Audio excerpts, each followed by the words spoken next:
Assalamualaikum warahmatullahi wabarakatuh. Oke, mari kita lanjutkan saja cerita kali ini, guys. Oke. Bab 809 sampai bab 810. Bab 809, karena kamu ingin mati, aku akan membantumu. Lu Guxiang terdiam.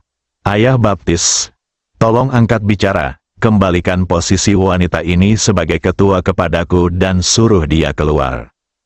Melihat Lu Guxiang terdiam, Kia terus berbicara melalui telepon. Lu Guxiang berdiri di depan pintu. Tubuhnya terhuyung-huyung, hampir jatuh, dan jantungnya berdebar kencang. Dia sebenarnya ingin memecat Seng Lingyun sebagai ketua.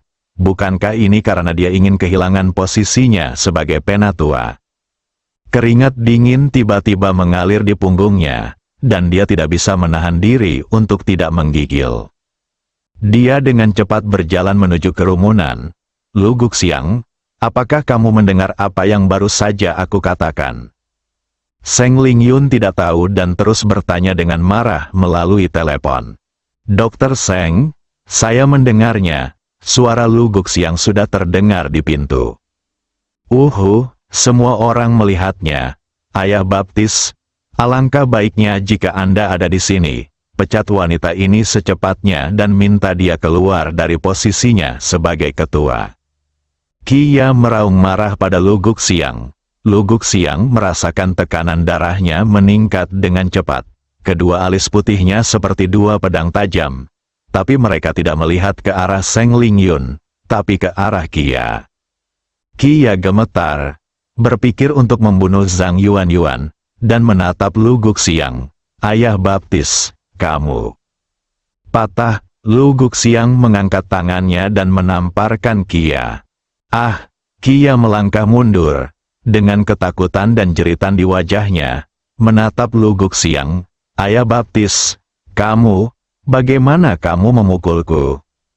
Zia merasa dia adalah orang yang sengsara, seolah-olah dia adalah karung tinju hari ini, karung tinju untuk ditampar semua orang. Pertama Kia, dan sekarang Lu Guxiang, wajahnya penuh amarah dan keengganan. Lu Guxiang mendatangi Seng Lingyun. Halo, Direktur Seng, saya tidak menangani masalah ini dengan baik. Ini semua salah saya. Nada suaranya rendah hati dan dia menundukkan kepalanya untuk mengakui kesalahannya, seperti seorang bawahan yang mengakui kesalahannya kepada atasannya. Seng Lingyun menatap Kia dan berkata, usir dia pergi dan jangan ganggu aku lagi di masa depan.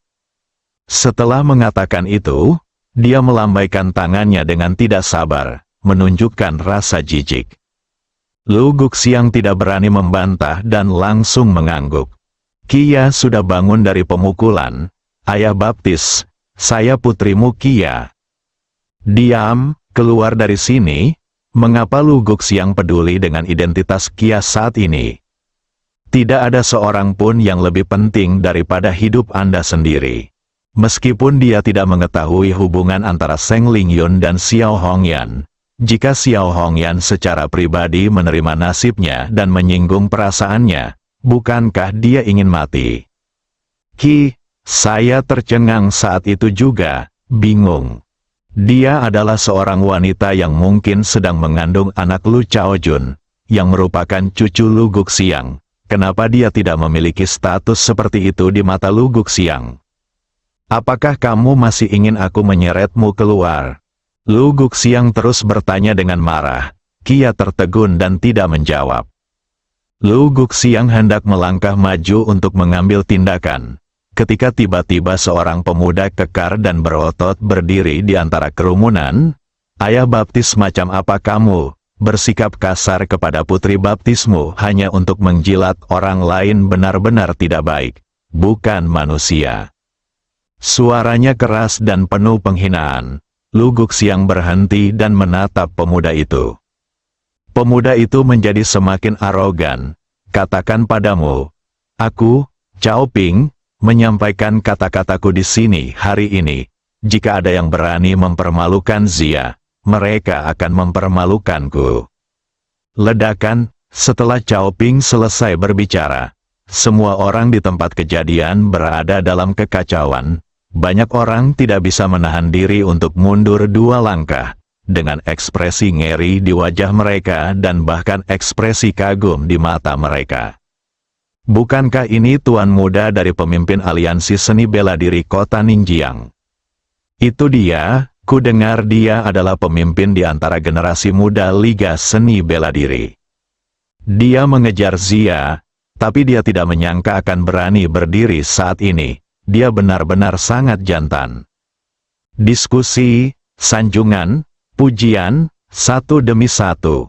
Cao Ping juga memiliki ekspresi bangga di wajahnya. Tapi ketika dia berjalan ke arah Kia, dia berkata dengan sangat sopan, "Nona Kia, tolong jangan sedih, saya akan menjadi pelindung bungamu." Pria berpenampilan kasar itu mengucapkan kata-kata yang sangat elegan. Meskipun agak tidak mencolok, kata-kata itu mengejutkan banyak orang. Inilah pengejar sebenarnya, jika aku memiliki pelamar seperti itu, aku pasti akan memelukku. Ini sangat menyentuh, di masa depan, dengan perlindungan pemimpin muda aliansi seni bela diri, dia akan jauh lebih baik daripada ayah baptis orang tua itu. Sekali lagi hal itu menimbulkan keributan dan diskusi. Kia sudah sangat marah dan tidak berdaya, tapi sekarang penampilan Cao Ping dan suara lembut Cao Ping tiba-tiba membuatnya merasa dipenuhi kehangatan yang tak terbatas. Cao Ping, jika kamu melampiaskan amarahmu atas namaku hari ini, aku akan menjadi istrimu mulai sekarang. Dia sengaja mengucapkan beberapa kata terakhir dengan sangat keras, hanya untuk membuat Lu Guxiang marah. Lagi pula, alasan mengapa Lu Guxiang mengenalinya sebagai putri baptisnya adalah karena dia mungkin mengandung anak Lu Chaojun. Ini sama dengan mengkhianati Lu Chaojun yang sudah meninggal. Ini jelas merupakan hal yang sangat menarik dan mengejutkan. Benar saja, Lu Guxiang sangat marah. "Zia, apakah kamu tidak tahu malu? Apa hubungannya denganmu? Apakah aku punya rasa malu atau tidak? Apakah kamu, ayah baptis, membuatku malu? Anda, istrimu sendiri, Sun Qian, tidur dengan orang lain setelah kematian putranya, dan dia mengkhianatimu. Apakah kamu masih ingin kehilangan muka? Kamu ingin mati?" Lu Guxiang sangat marah. "Bunuh aku, kamu memiliki kemampuan untuk membunuhku seperti kamu membunuh Zhang Yuanyuan." Lu Guxiang dihentikan oleh Kia. Dia mengangkat tangannya tetapi tidak bisa menurunkannya. Kia makan dan menampungnya. Anak di dalam perut adalah anak Lu Chaojun. Dia tidak tahu apa yang terjadi pada Zhou Zijian di tengah. Saya selalu mengira dia adalah anak Lu Chaojun. Melihat bahwa Lu Guxiang tidak ada hubungannya dengan dia, Kia menjadi lebih berani dan menatap Jifei. "Kamu adalah pria dewasa, tetapi kamu hanya mengandalkan wajahmu untuk membiarkan wanita bersaing untukmu dan cemburu. Bukankah kamu malu?" Semua orang memandang Jifei dan tiba-tiba teringat bahwa protagonis hari ini adalah pemuda ini, seorang pria yang berperilaku sangat arogan tetapi memiliki temperamen yang luar biasa.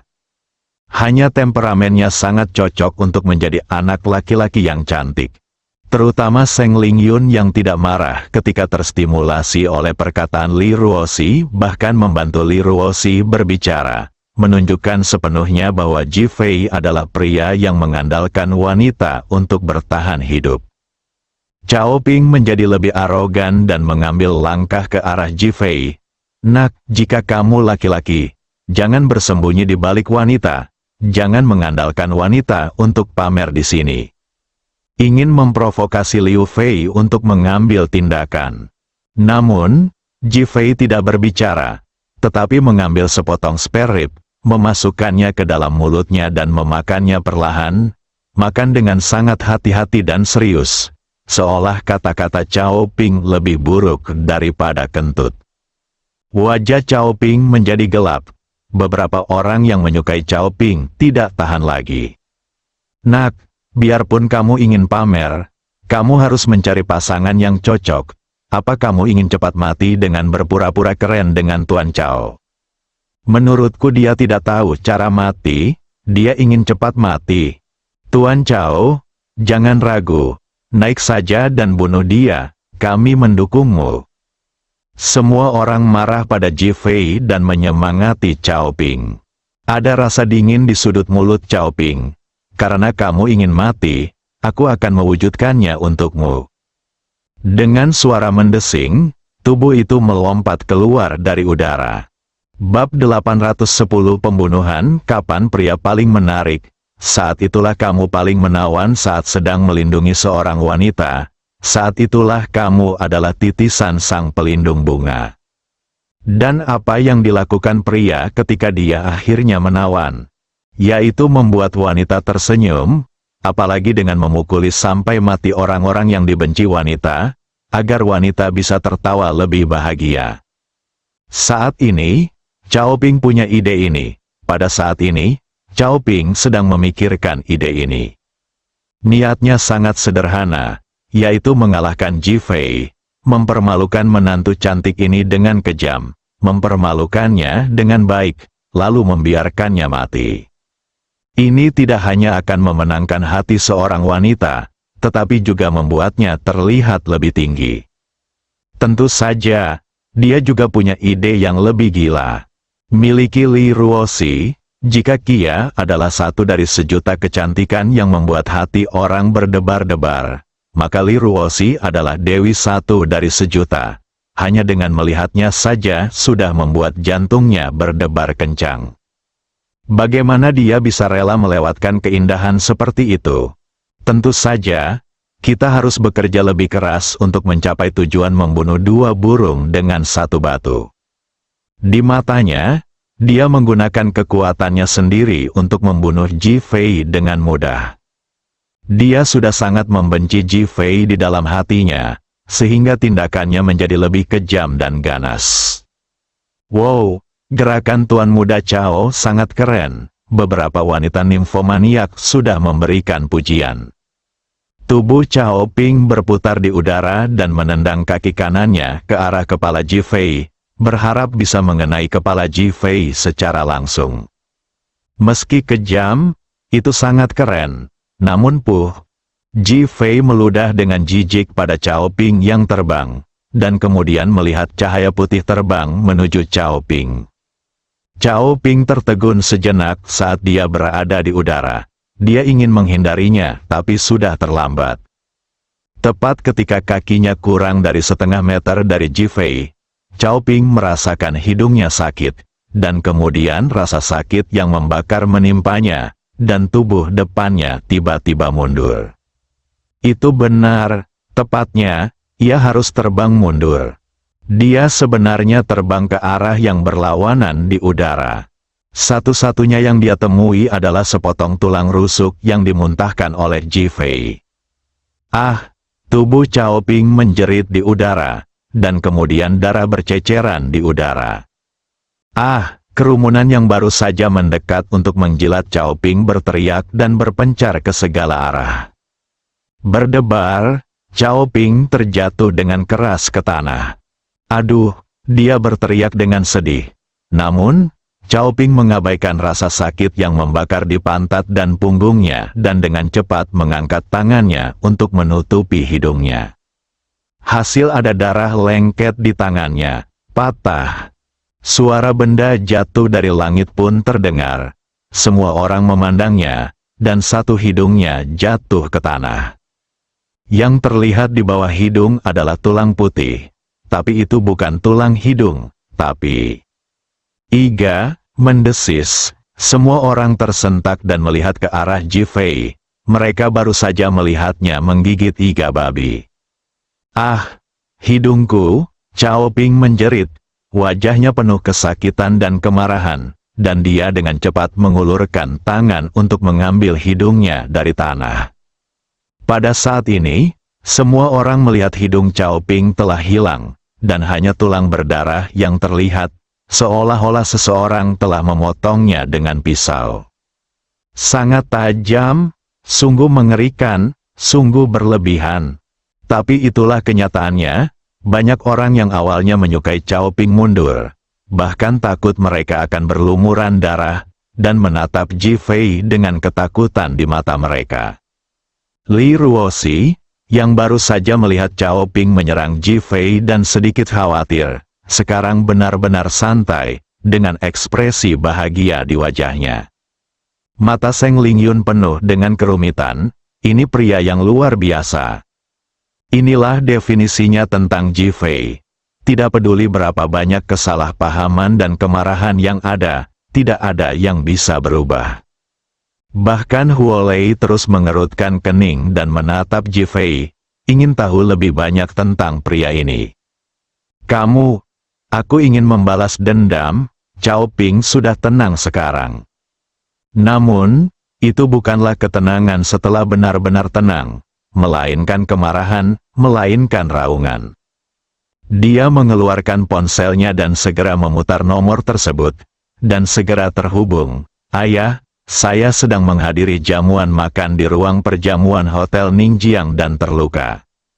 Apa, kamu tidak bisa mendengar apa yang aku katakan? Ku bilang aku terluka saat menghadiri jamuan makan di ruang perjamuan Hotel Ningjiang. Apa, masih tidak bisa mendengar dengan jelas? Cao Ping tidak mengetahuinya karena dia tidak memiliki hidung.